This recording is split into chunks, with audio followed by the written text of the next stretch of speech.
పశ్చిమ గోదావరి జిల్లా దెందులూరు మండలం గాలాయగూడెం శ్రీ అచ్చమ్మ పేరంటాలమ్మ 60వ జాతర మహోత్సవం అంగరంగ వైభవంగా జరిగింది.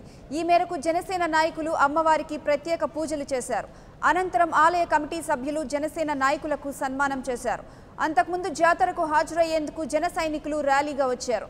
ఈసారి ఎన్నికల్లో జనసేన అధికారంలోకి వస్తే అచ్చమ్మ పేరంటాలమ్మ దేవస్థానాన్ని ప్రముఖ పుణ్యక్షేత్రంగా తీర్చిదిద్దుతామన్నారు కోటారు ఆదిశేషు.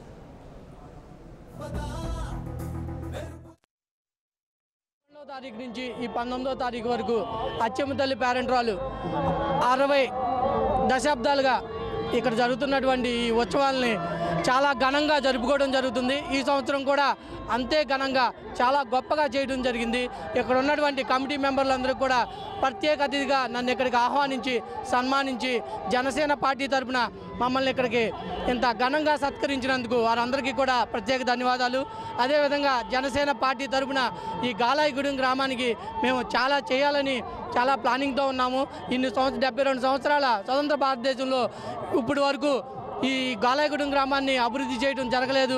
ఇప్పటి నుంచి ఈ గాలాయగూడెం గ్రామాన్ని జనసేన పార్టీ తరఫున మేము డెవలప్ చేస్తామని చెబుతున్నాము.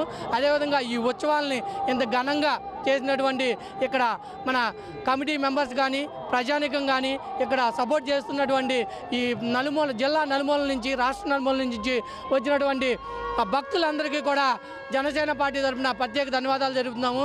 ఇంకా ముందు కూడా 2019లో పవన్ కళ్యాణ్ గారు సీఎం అయ్యి జనసేన పార్టీ జెండా ఎగరేసిన తర్వాత ఈ యొక్క గాలాయగూడెం అచ్చమ్మ పేరంటాల్ని దేశం నలుమూలలా చాటే విధంగా మేము చేస్తామని జనసేన పార్టీ తరఫున తెలియజేస్తాం. For more updates, please subscribe 99 TV Telugu.